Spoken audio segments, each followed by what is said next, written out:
निर्वाचन आयोग ने 3 राष्ट्रीय पार्टियों और 2 क्षेत्रीय पार्टियों से दर्जा वापस ले लिया है। वहीं एक पार्टी को राष्ट्रीय पार्टी का दर्जा दिया गया है। नमस्कार, मैं हूं अंजलि राठी और एक बार फिर आप सभी के लिए एक बड़ी अपडेट, बड़ी खबर लेकर मैं हाजिर हुई हूं। आपको बता दें, निर्वाचन आयोग ने राष्ट्रवादी कांग्रेस यानी कि एनसीपी, तृणमूल कांग्रेस टीएमसी और भारतीय कम्युनिस्ट पार्टी सीपीआई का राष्ट्रीय पार्टी का दर्जा वापस ले लिया है और इसके अलावा आम आदमी पार्टी को अब राष्ट्रीय पार्टी का दर्जा मिल गया है। वहीं आपको बता दें, राष्ट्रीय दलों में निर्वाचन आयोग ने भारत राष्ट्र समिति बीआरएस से आंध्र प्रदेश में और राष्ट्रीय लोकदल से यूपी में क्षेत्रीय दल का दर्जा भी वापस ले लिया है।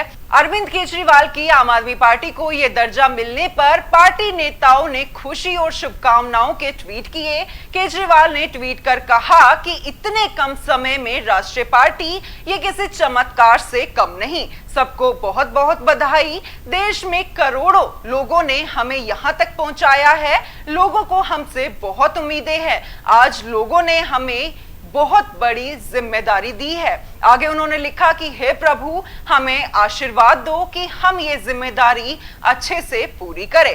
इस दर्जे के लिए आम आदमी पार्टी ने, आपको बता दें, अदालती रास्ता अपनाया। गुजरात चुनाव के बाद आम आदमी पार्टी ने दावा किया था कि वो राष्ट्रीय पार्टी बन गई है, लेकिन अभी तक चुनाव आयोग की तरफ से ये दर्जा नहीं दिया गया था। इस देरी की वजह से पार्टी ने नाराजगी जताई थी और कर्नाटक हाई कोर्ट का रुख किया था। आम आदमी पार्टी के संयोजक पृथ्वी रेड्डी की तरफ से कर्नाटक हाई कोर्ट में याचिका दाखिल की गई थी। याचिका में कहा गया था कि आम आदमी पार्टी राष्ट्रीय पार्टी बनने की सारी शर्तें पूरी करती है, लेकिन इसके बावजूद दर्जा मिलने में देरी हो रही है। इस तर्क को सुनने के बाद कोर्ट ने चुनाव आयोग को 13 अप्रैल तक का वक्त दिया था।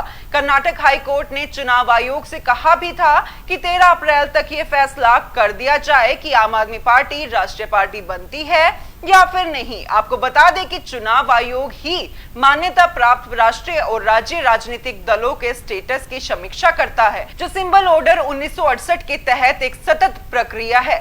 साल 2019 से अब तक चुनाव आयोग ने 16 राजनीतिक दलों के स्टेटस को अपग्रेड किया है और 9 राष्ट्रीय राज्य राजनीतिक दलों के करंट स्टेटस को वापस भी लिया है। 3 दलों से क्यों छीना राष्ट्रीय पार्टी का दर्जा, एक बड़ा सवाल है। तो आपको बता दें कि चुनाव आयोग के मुताबिक इन दलों को राष्ट्रीय पार्टी का दर्जा दिया गया था, लेकिन ये दल उतना रिजल्ट नहीं ला पाए, इसलिए दर्जा वापस ले लिया गया है। इन्हें 2 संसदीय चुनाव और 21 राज्य विधानसभा चुनावों के पर्याप्त मौके दिए गए थे। इसके बाद इन दलों के प्रदर्शन को रिव्यू किया गया और फिर राष्ट्रीय पार्टी का दर्जा वापस ले लिया गया। हालांकि ये पार्टियां आगे के चुनाव चक्र में प्रदर्शन के आधार पर राष्ट्रीय पार्टी होने का दर्जा वापस हासिल कर सकती है। चलिए अब आपको बताते हैं कि आखिरकार कैसे मिलता है राष्ट्रीय पार्टी का दर्जा।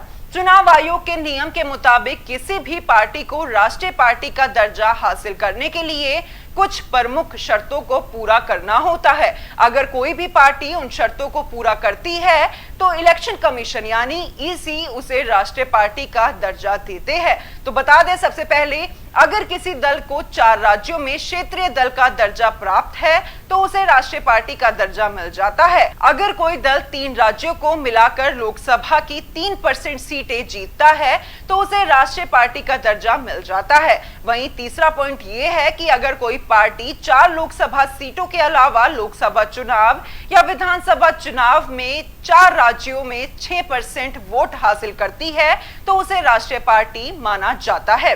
अगर कोई भी पार्टी इन तीनों शर्तों में से किसी एक शर्त को पूरा करती है तो उसे राष्ट्रीय पार्टी का दर्जा मिल जाता है।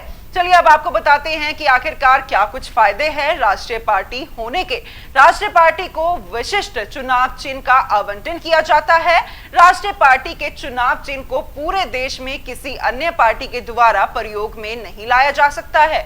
मान्यता प्राप्त राज्य और राष्ट्रीय दलों को नामांकन दाखिल करने के लिए केवल एक प्रपोजल की आवश्यकता होती है। वहीं आपको बता दें, मान्यता प्राप्त राज्य और राष्ट्रीय दलों को चुनाव आयोग की तरफ से मतदाता सूची के संशोधन की दशा में मतदाता सूची के 2 सेट मुफ्त में दिए जाते हैं।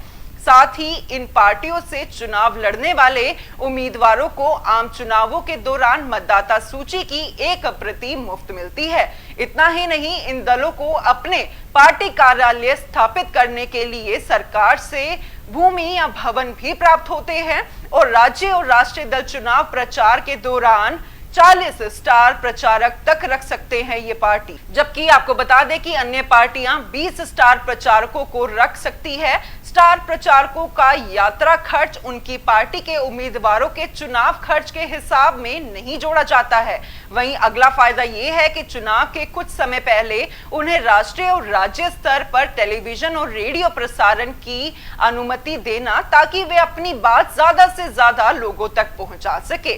चलिए अब आपको बताते हैं कि आखिरकार देश में कितनी राष्ट्रीय पार्टी है।